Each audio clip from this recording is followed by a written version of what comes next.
Imagine living in a world where everything, your bread, your sickness, your toilet, even your first baby cry, has a god watching it.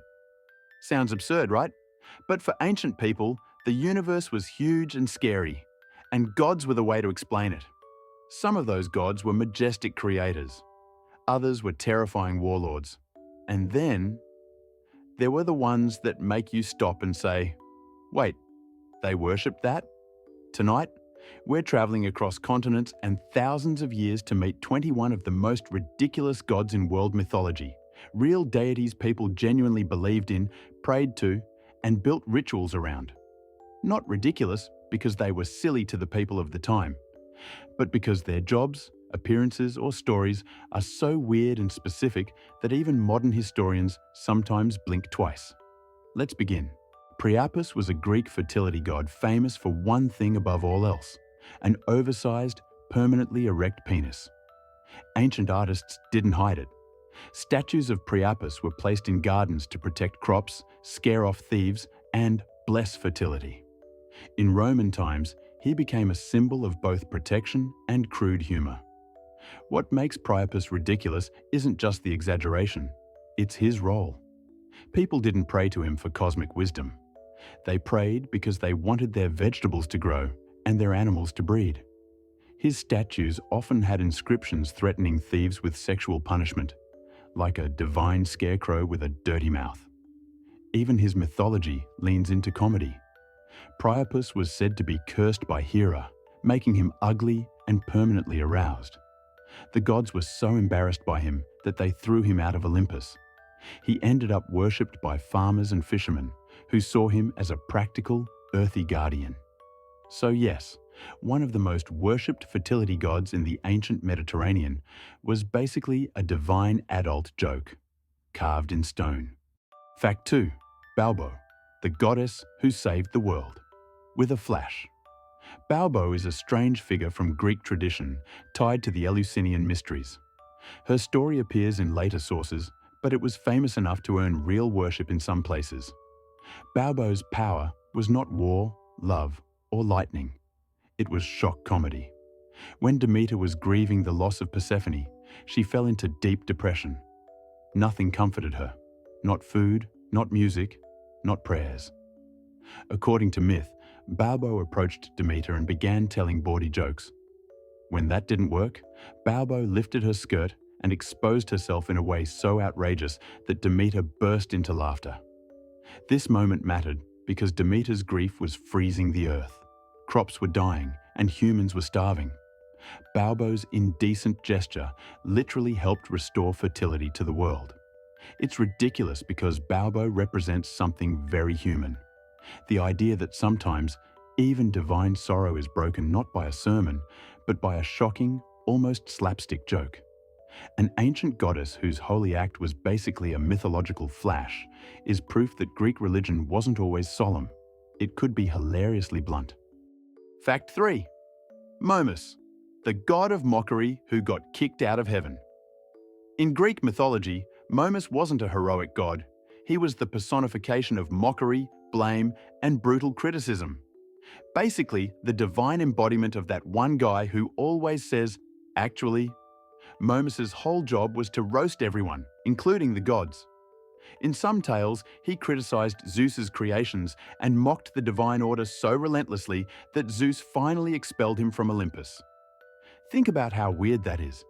Humans made a god whose purpose was to complain about gods. It's like inventing a sacred deity of sarcasm. But behind the comedy is a cultural truth. The Greeks understood that satire was powerful. They respected the role of fearless speech, even when it was uncomfortable. Momus represented the idea that no authority, not even a god, should be beyond criticism. Still, it's ridiculous in the best way. While other gods ruled oceans or thunder, Momus ruled the art of calling you out. A god whose superpower was being a cosmic heckler. Fact 4.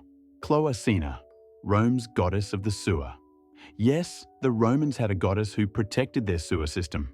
Her name was Cloacina, tied to the Cloaca Maxima, the massive drain that kept Rome from flooding.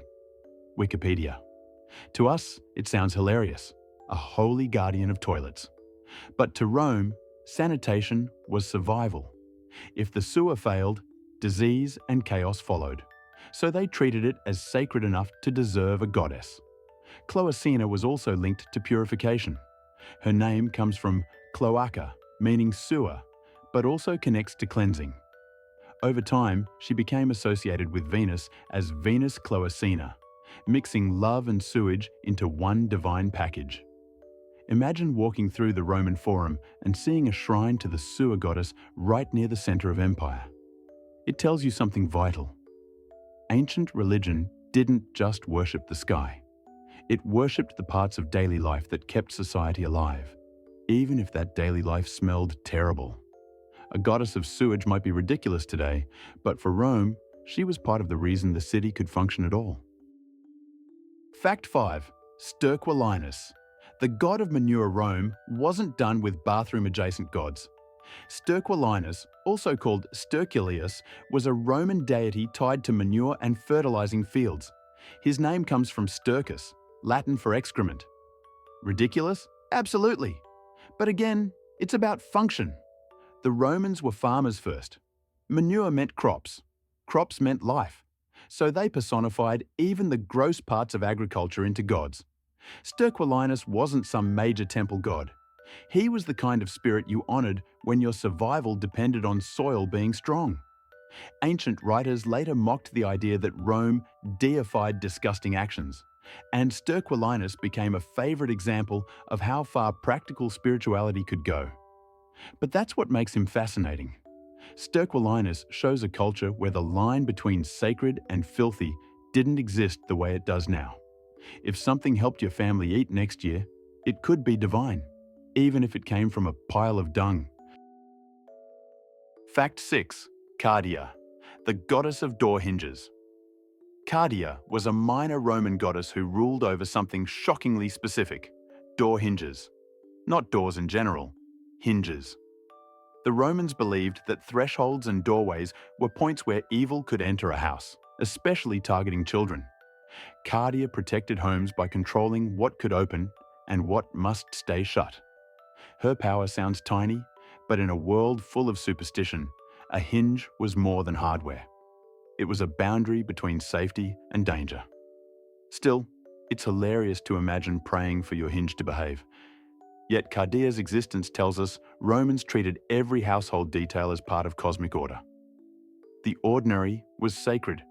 So yes, while Jupiter threw thunderbolts, Cardia made sure the front door didn't squeak, and that witches didn't sneak in while it opened. Fact 7. Robigus, the god of crop rust.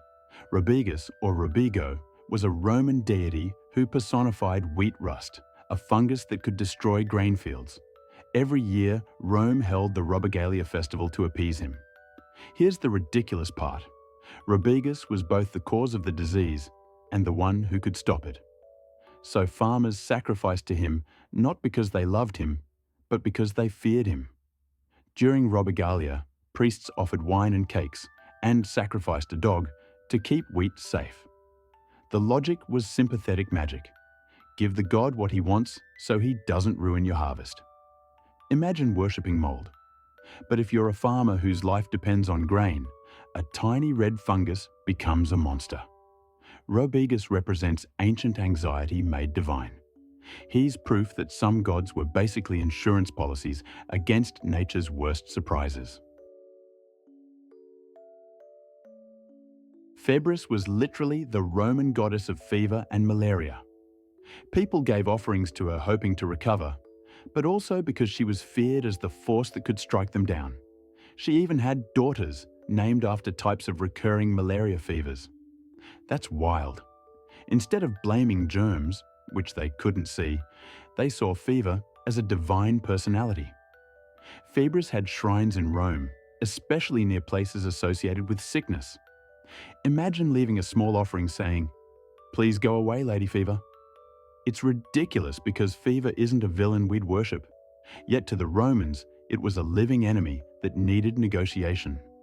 Febris shows us a time when even illness had a face, a temper, and a divine address. Fact 9. Terminus, the god who was literally a rock. Terminus was a Roman god of boundaries. His statue wasn't a person, it was a boundary stone stuck in the ground. Every year, neighbours gathered at the stone during the Terminalia festival, crowned it with flowers and offered food and wine to keep property lines peaceful. So yes, Romans worshipped a rock, but that rock represented law, order, and stability. In a world where land theft could spark violence, boundaries were sacred. The ridiculousness comes from the pure simplicity. No mythic beast, no epic powers, just a stone that everyone agreed was holy. It's a reminder that gods didn't have to be flashy. Sometimes a god was just a way to make sure your neighbour didn't move the fence overnight. Fact 10. Fornax, goddess of ovens. Fornax was a Roman goddess who protected ovens and baking. Her festival, Fornicalia, was basically a sacred baking holiday. Wikipedia. People believed Fornax controlled the heat so bread wouldn't burn, which makes sense. If bread is your main food, ruining a batch means hunger. But it's still funny. Imagine praying to the oven goddess because your loaf might be too crispy. Fornax shows how Roman religion spilled into every part of life. The kitchen was holy territory. Not because it was glamorous, but because it kept you alive. And yes, it means a burned pizza in ancient Rome might have been seen as a divine insult. Fact 11. Vagitanus, god of a baby's first cry. Vagitanus, or Vaticanus, was a Roman deity whose job was to oversee the first cry of a newborn. Romans believed birth was dangerous for both mother and child, so they had dozens of baby-related gods. Vagitanus opened the baby's mouth so its first wail could happen. That's insanely specific. A god for the moment you go, wah, for the first time. It's ridiculous, but also strangely tender. The Romans treated the first cry as sacred proof of life, so sacred that it needed a divine guardian. Imagine the relief of hearing your baby cry and thanking a god for it. Vagitanus may be one of the clearest examples of how ancient religions built entire pantheons around basic human fear and hope. Fornax was a Roman goddess who protected ovens and baking. Her festival, Fornicalia, was basically a sacred baking holiday. People believed Fornax controlled the heat so bread wouldn't burn. Which makes sense. If bread is your main food, ruining a batch means hunger. But it's still funny. Imagine praying to the oven goddess because your loaf might be too crispy. Fornax shows how Roman religion spilled into every part of life. The kitchen was holy territory, not because it was glamorous, but because it kept you alive. And yes, it means a burned pizza in ancient Rome might have been seen as a divine insult. Fact 12. Fascinus, the divine phallus, that fought evil. Fascinus was a Roman god, but also a symbol. He was the embodiment of the phallus used to protect against envy and the evil eye. Romans wore small phallic charms for spiritual defense. So yes, tiny penis amulets were basically ancient anti-curse shields. The Romans believed jealousy had supernatural force. Fascinus was the sacred counterweapon. Even babies wore these charms. Soldiers carried them into battle. To modern eyes, it feels absurd. But for Rome, it was serious magic. The phallus symbol meant life, strength, and domination over bad luck. So Fascinus wasn't just a dirty joke. He was a reminder that the boundary between humour and holiness was thin in ancient times. Fact 13. Bes, the dwarf demon god who loved parties. Bes was an Egyptian household god. He looked nothing like the tall, elegant gods in temples. Bes was a squat dwarf with a lion face, sticking out tongue, and wild hair. His job? Protect mothers, babies, and homes, while dancing and playing music. Bes was carved on beds, mirrors, cosmetics, and even tattooed on entertainers. He frightened evil spirits away, not through majesty, but by being loud, funny, and terrifying in a goofy way. That mix is what makes him ridiculous. a god who simultaneously looked like a cartoon monster and served as ancient Egypt's divine hype man. If the gods had a party DJ who also fought demons in the corner of your bedroom, Bez was him. Fact 14. Taweret. Pregnant. Hippo crocodile. Protector Taweret was another Egyptian household goddess, protector of childbirth. But her appearance is unforgettable, a pregnant hippo standing upright, with lion paws, crocodile tail, and human breasts. She was basically a mashup of the most dangerous animals Egyptians knew. Why? Because childbirth was dangerous too. You needed a protector strong enough to scare away anything threatening mother or baby. Still, it's hard not to smile at the thought of a divine pregnant hippo goddess guarding your bedroom. Taweret's weirdness is the point. She was a living symbol of raw protective power in a form that was comforting because it was so fearsome. She proves that ridiculous in mythology often meant designed to terrify evil into backing off. Fact 15. Ninkasi, the Sumerian beer goddess with a brewing recipe. Him in ancient Sumer, beer wasn't a drink. It was nutrition, ritual, and social glue. So they had a goddess of beer, Ninkasi. What makes her ridiculous and amazing is that a hymn praising her, dating around 1800 BCE, contains an actual beer recipe. The Hymn to Ninkasi is basically a sacred brewing manual. People sang to her while making beer, treating fermentation like divine magic. So instead of a goddess of thunder, you had a goddess whose miracle was getting you pleasantly drunk and keeping your community fed. It's one of the earliest examples of religion being tied to a recipe, proving ancient faith could be deeply practical and delicious. Fact 16. Zhao Jun, the Chinese kitchen god who spies on you. Zhao Jun, the Chinese kitchen or stove god, is a domestic deity who lives in your kitchen and reports your family's behavior to heaven once a year. The funny part? Families try to bribe him with sweets before he goes. They smear his image with honey, so his report will be sweet too, or his mouth will be too sticky to speak badly. It's ridiculous, but brilliant. This god turned household morality into a cozy ritual.